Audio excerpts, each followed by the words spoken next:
The vault we're breaking into is gonna have a lot of security. The kind explosions and muscle ain't gonna help with. You wanna get by security or any other surprises? There's only one guy I trust to get the job done. Gentleman Johnny Two Guns Weston. Johnny's a bit of a hotshot round here. Mr. Jack of all trades is real good at what he does, which is just about everything. Need a system hacked? Need someone dead discreetly? Infiltration's his game. The cat's a real master of disguise, a con man, and a charmer for sure. That's how he got with us. Snuck right in, pretended to be someone he ain't, and just stuck. By the time we figured out his grift, I was so impressed I hired him aboard.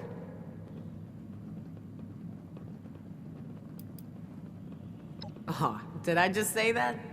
He just goes by Gentleman Johnny Weston now, since he decided it was too much of a mouthful. He used to call those guns pride and joy, because nothing gave him more pride or joy than using them to end some poor fool's life. As for the gentleman part, well, it ain't a lie. If he can charm me, he can charm anyone. Johnny believes there's a lot of power in the name. It sets certain expectations. My old raider boss, Margie, she used to think the same. That's why she called her gang the Diehards. I think it's a load of shit, but hey, if it works for Johnny, it's cool with me.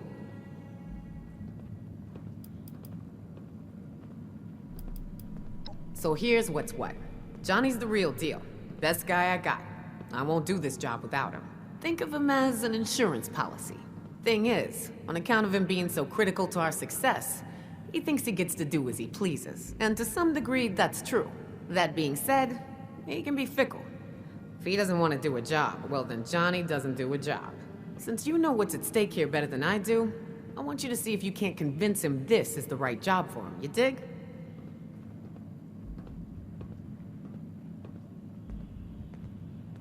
Good luck, 7-6.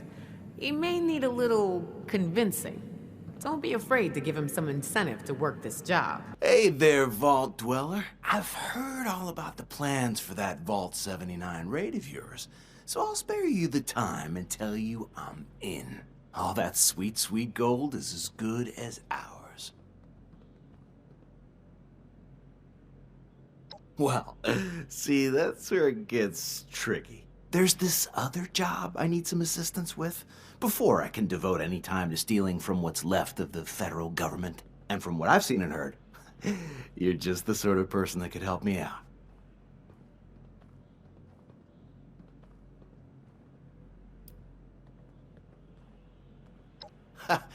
Definitely no kids. Can't make any promises about suicidal ghouls, but I can say Lou won't be involved. Nah, this'll be fun. I promise. So here's what's what. I used to run jobs with my partner, Hal. Hal's a dear old friend. Known him since before the war. Hal and I went our separate ways when I joined up with Meg's crew. Now he's being held as a slave by a group of unsavory hooligans out by Watoga. And being forced to do who knows what. I got a plan to free him.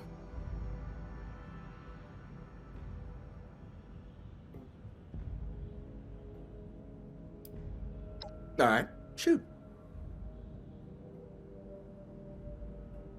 Well, these guys run a deadly arena competition out of the old Civic Center. Now, Meg asked me to scope it out and find out what their deal was. See if maybe we could get them to join us. It was clear these weren't the type of people we wanted in our crew. Slavery's a big no-no with Meg. And these folks are all about it. But while I was betting on one of the matches, I spotted Hal waiting on people hand and foot in one of the arena's luxury boxes.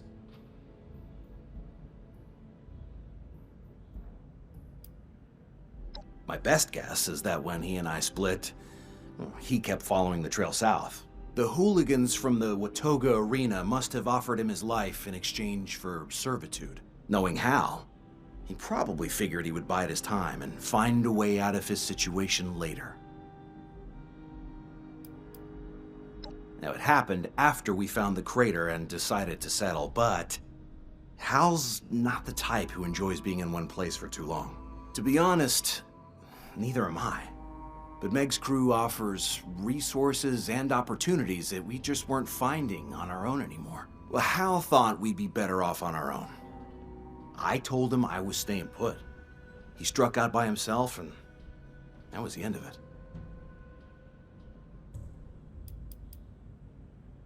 The best cons require a partner. Someone to help sell the illusion.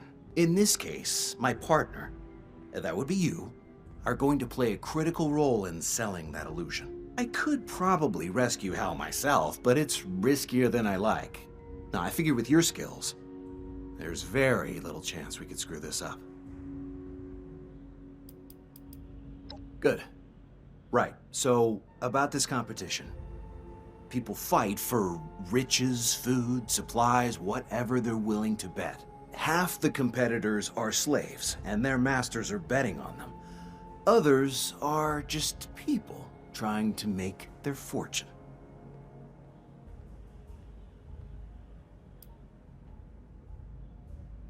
Now, Hal isn't much of a fighter, so he's being held there by one of these guys for some other purpose.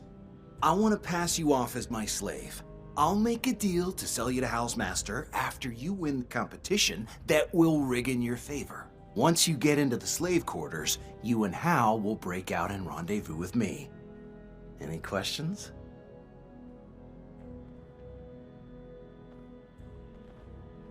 All right, that's the spirit. So, here's how it'll go down.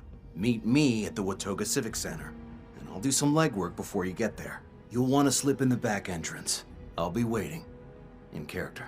We'll get you into the competition, and I'll go over the final details with you once I know more. See you there, partner.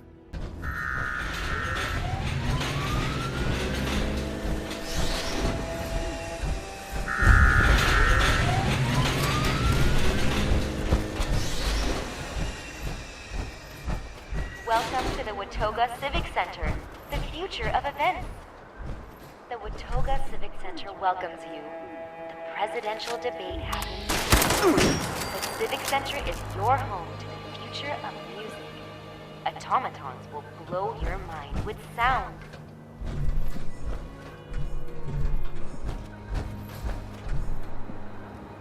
Keep quiet and let me do the talking from now. Follow me, and remember, you're my slave. Oh, there you are. Well, hurry along then, we're late. You're lucky I didn't feed you to the Milux when I had the chance.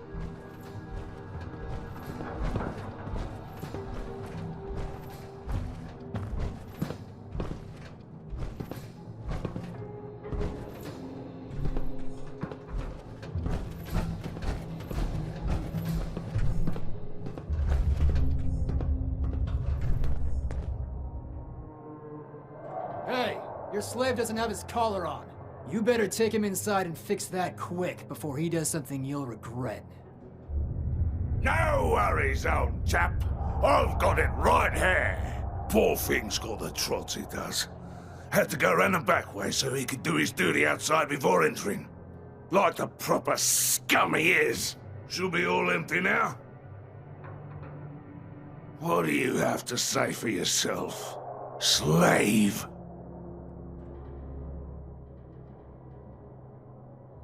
Good, because it'll be the end of you if you do. Just make sure he doesn't make a mess, because I'm the one who's got to clean it up. And get that stinking collar on him. Oi! You heard the nice bloke. Come over here, so I can put this collar around your scrawny neck.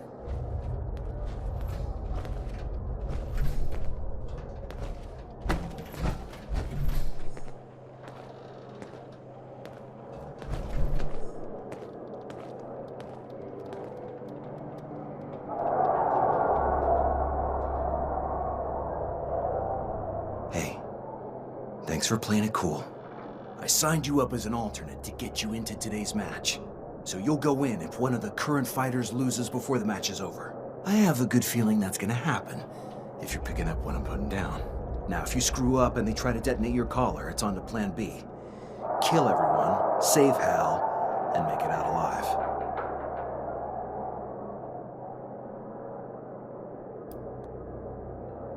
I know, it's not elegant. But when the lie is specific and disgusting enough, people don't bother asking questions. As you could see, it worked. Like it? It's a character I whipped up just in case. I don't want anyone here knowing who I am or tracing it back to the crater. So instead, I'm Reginald B. Humphreys, from jolly old England, mate. Got stuck in DC when the airplane stopped running and couldn't make it back across the pond. It's a deterrent in case a fighter tries to escape, turns on the audience, or in the case of today's match, if they end a round in last place. It's designed to blow up at the push of a button, taking your neck with it. But don't worry, I've replaced yours with a dud collar. I picked it up last time I was here and removed the explosives.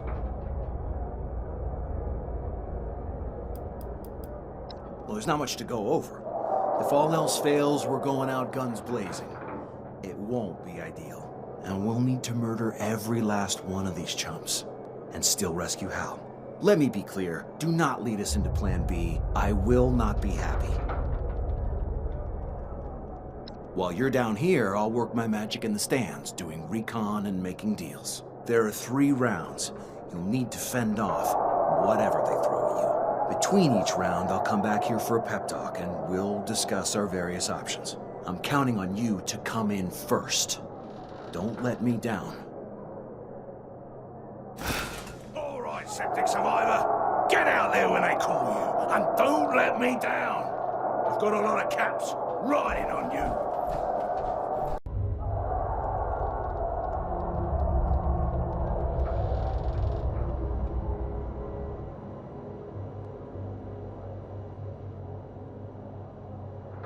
Hey, that's you. Get out there.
Wow, people out there seem impressed. Keep it up, and this will be a piece of cake. Okay, listen up. I found a couple ways we can tip the scale in our favor. Now, Nuclear Don was using some strange new blend of chems to give himself an edge. And now he's dead, we can steal it. Use it ourselves. Now, I also discovered a powerful turret system built into the arena. I bet I can hack it and turn it against your targets in the ring.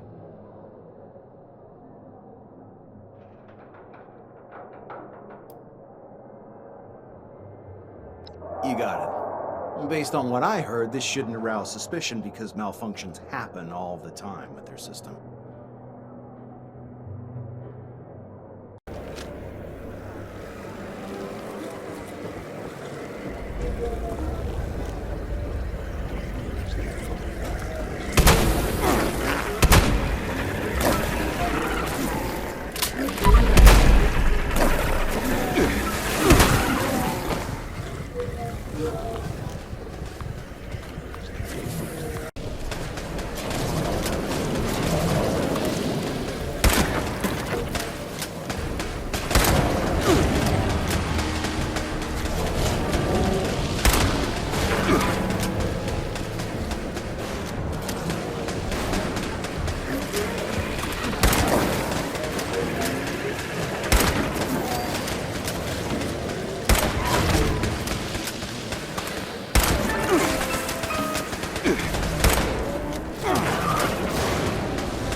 Johnny!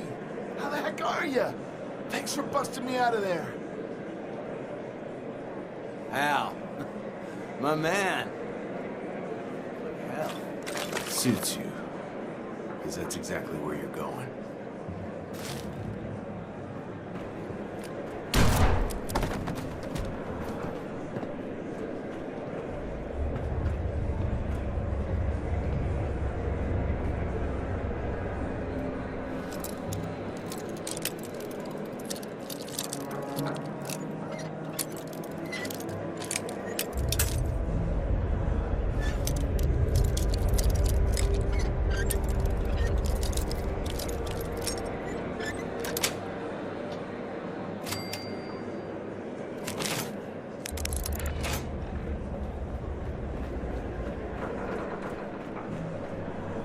Hey, thanks, Vault Dweller.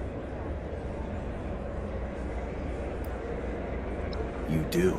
Sorry for misleading you, but if you knew I was only coming here to kill Hal, you probably wouldn't have come along. Hal ripped me off.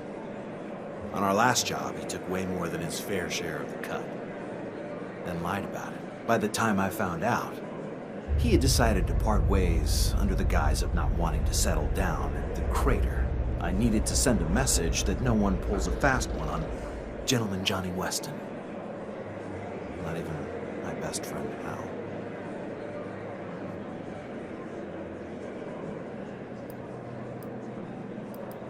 In this business, you gotta be cold. Look at it this way. All at once, I got my revenge and saved him from a lifetime of servitude. Think of it as a small mercy. It was purely personal. Hal crossed me, I had to be the one to do him in. Not some two-bit wannabe Roman emperor like Sargento. Easy. Don't ever try to pull any shit with me like Hal did. And you'll never have to worry about me pulling a trigger in your face. Okay.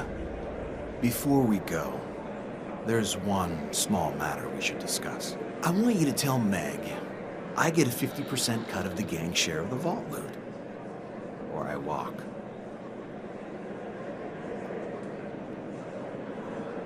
Meg knows she needs me. So now you get to decide whether I'm worth it. Or if we call this whole thing off. Great, and it's settled. Pleasure doing business with you. Back to the crater then, shall we?